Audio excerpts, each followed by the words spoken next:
Good morning good morning madam. हां, good morning.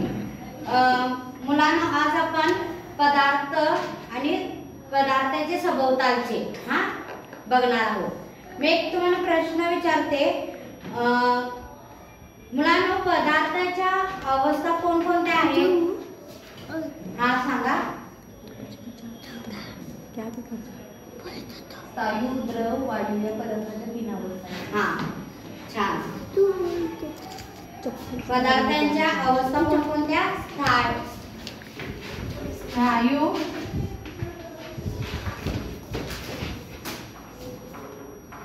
द्रव आणि वायू.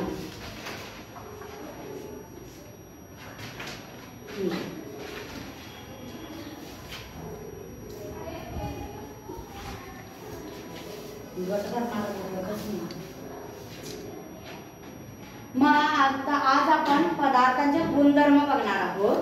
गुणधर्म हा घटक शिकणार आहोत. लोखंडाचा गुणधर्म काय आहे? कोणाला माहित आहे का?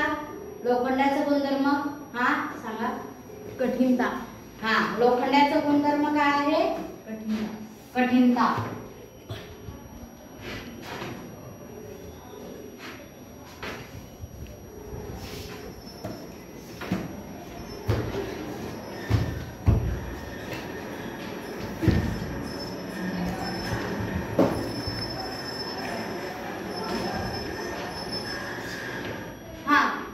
लोखंडाचं गुणधर्म काय आहे? कठीण. मग पाणीचं काय आहे माहित आहे? पाणी हे उतरत्या दिशेने प्रवाहित होते. आणि काचाचं काय आहे? कुणाला माहित आहे का? पारदर्शक. काच काय आहे? पारदर्शक.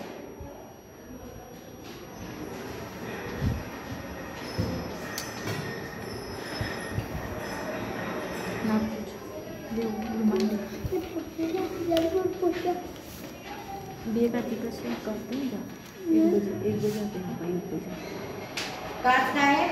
पारदर्शक. आणि पाणी काय आहे? प्रवाही.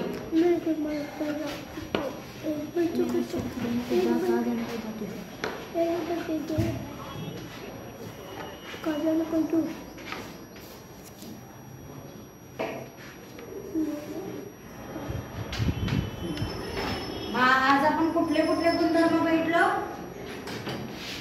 सांगा. कठीणता, पारदर्शकता, प्रवाही. लोखंडाचा गुणधर्म काय आहे? कठीणता. काचाचा गुणधर्म काय आहे? पारदर्शक. पाणीचा गुणधर्म काय आहे? प्रवाही. तर मी एक सांगते, तुम्ही लिहून घ्या मुलांनो वहीत. ठिसूळपणा, कठीणपणा.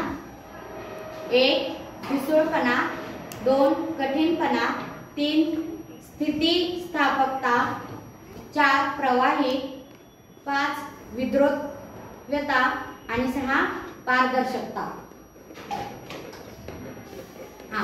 मला आता सांगा, हे तुम्ही लिहून घेतला, हे कुणाकुणाचे गुणधर्म आहेत रे? ठिसूळता हे कुणाचा गुणधर्म आहे?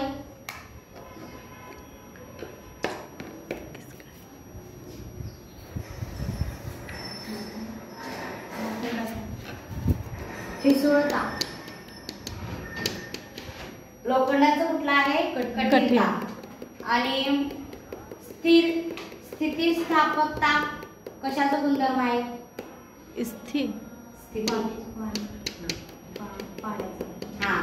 प्रवाही पाण्याचंच आहे.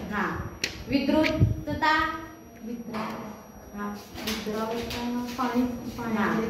पारदर्शकता, काचेचा. छान.